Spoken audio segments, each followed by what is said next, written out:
নমস্কার, কেমন আছেন সবাই? ঘরে বাড়ি নতুন একটা ব্লগে সবাইকেই স্বাগত জানাই।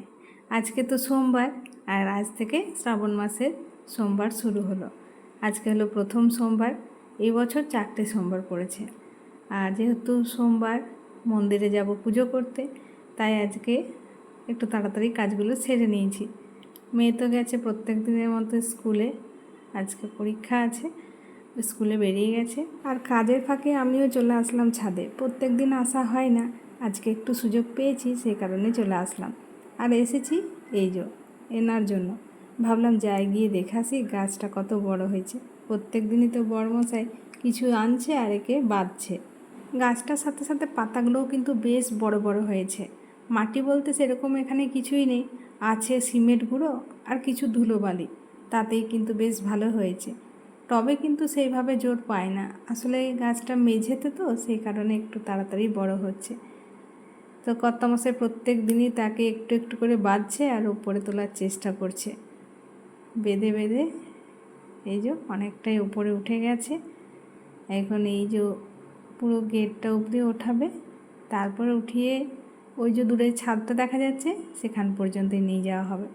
ছাদে চলে গেলেই সেখানে গিয়ে আবার ছাদে মেঝেতেই হবে, তো সেই কারণেই বেঁধে উপরে তুলছে। অনেক কষ্ট করে গাছটাকে যত্ন করে বাঁচিয়ে বাঁচিয়ে রাখা হয়েছে, তো জানি না কত বড় হবে। আর এদিকে তো পুদিনা গাছ এই একটাই আছে, আরেকটা বর্ষার জলে গলে গেছে, সেটা তুলে ফেলে দেওয়া হয়েছে। আর এই একটুখানি আছে। আর এদিকে এই গাছগুলোও বেশ ভালোই হয়েছে, তরতাজা, তবে এখন সেইভাবে ফুল আর হয় না, কি জানি কেন। জবা গাছে তো এখন একদমই ফুল হয় না। আর এই বেলি গাছটা তো ব্লাড ডোনেট করেছিলাম, সেখান থেকে পেয়েছিলাম, তো এই টবটার মধ্যে বসিয়ে দিয়েছি। এই টবের মধ্যে আগে থেকে একটা বেলি গাছ বসানো ছিল, তবে তার পাতাগুলো সব ঝরে গেছিলো, সেই কারণে সেটা তুলে ফেলে দেওয়া হয়েছে। আর এর পাতাগুলো কয়েকটা এখন আছে, বাকি সব ঝরে গেছে। এইভাবেই পাতাগুলো কখনো ঝরে যায়, কখনো থাকে। গাছগুলো অনেক দিনের, তাও বাঁচিয়ে বাঁচিয়ে রাখা হয়েছিল। তো চলুন নিচে যাওয়া যাক, বাকি কাজ সারা যাক। রান্না তো হাফ হয়েছে, এখনও হাফ বাকি। হাফ বলতে মেয়ে স্কুলে যাওয়ার আগে ভাতটা আর ডালটা হয়ে গেছিলো, ও তো সেদ্ধ সেদ্ধ খেয়ে গেছে। এখন সেই ডালটাই সাম্বার দিয়ে নিচ্ছি, আর হবে বাঁধাকপির তরকারি। বরমশাই অফিসে বেরোবে, খেয়ে যাবে, আর মেয়ে স্কুল থেকে এসে খাবে। ওদের দুজনেরই আজকে রান্না। আজ আমিও খাবো না, মাও খাবেন না, কারণ মায়ের তো আজ একাদশী, সাথে আজকে সোমবারটাও করে নেবেন, একই সাথে দুটোই হয়ে যাবে। আর আমি তো সোমবার করেছি, সেই কারণে খাবো না। তো চলুন রান্নাবান্না সেরে, বাড়ির সমস্ত কাজ সেরে পরে আবার ফিরে আসছি। স্নান, বাড়ির পুজো সেরে এখন চললাম মন্দিরে পুজো দেওয়ার জন্য। তবে মায়েরও ইচ্ছে ছিল মন্দিরে গিয়ে বাবার মাথায় জল ঢেলে আসবে, কিন্তু বাইরে এত রোদ্দুর, আর তার মধ্যে তো সকাল থেকে চা জল খাননি। তো উনি বললেন যে যাওয়ার সময় তো চলে যাব, কিন্তু সিঁড়িতে ওঠা খুব কষ্টকর, তুমিই যাও, গিয়ে পুজো দিয়ে আসো, আমি বাড়িতেই থাকি। তো সে কারণে আমি একাই এসেছি। আর সত্যিকারেরই এই কয়েকদিন বৃষ্টি হয়নি তো, যা গরম পড়েছে সে আর বলে কথা নেই। যখন রোদ্দুর উঠছে তখন গরমে থাকা যাচ্ছে না, আর যখন বৃষ্টি হচ্ছে তখন রাস্তায় আর বেরোতে ইচ্ছে হচ্ছে না, এত জল। তো মন্দিরে চলে এসেছি, আর মন্দিরে খুব একটা ভিড় নেই। চলুন বাবার মাথায় জলটা ঢেলে পুজোটা সেরে নিই। তো মন্দিরের পাশেই ছিল বজরংবলী মন্দির, সেখানেও চলে আসলাম, একটু ধূপ দেখিয়ে দিই। আজকে সোমবার হলেও হাজার জনের হাজার রকমের খাওয়া। সকালবেলা তো ভাত ডাল তরকারি বানিয়েছিলাম, আপনাদের সাথে শেয়ার করেছি। আর ভাতটা রাখিনি মেয়ের জন্য, কারণ অল্প ভাত ঠান্ডা হয়ে যাবে, সে কারণে ভাবলাম ওর জন্য গরম গরম লুচি বানিয়ে দেবো। সকালে তো একবার ভাত খেয়ে গেছে, তাই আর ভাতটা রাখলাম না। তো ওর জন্য একটুখানি আটাটা মেখে নিচ্ছি।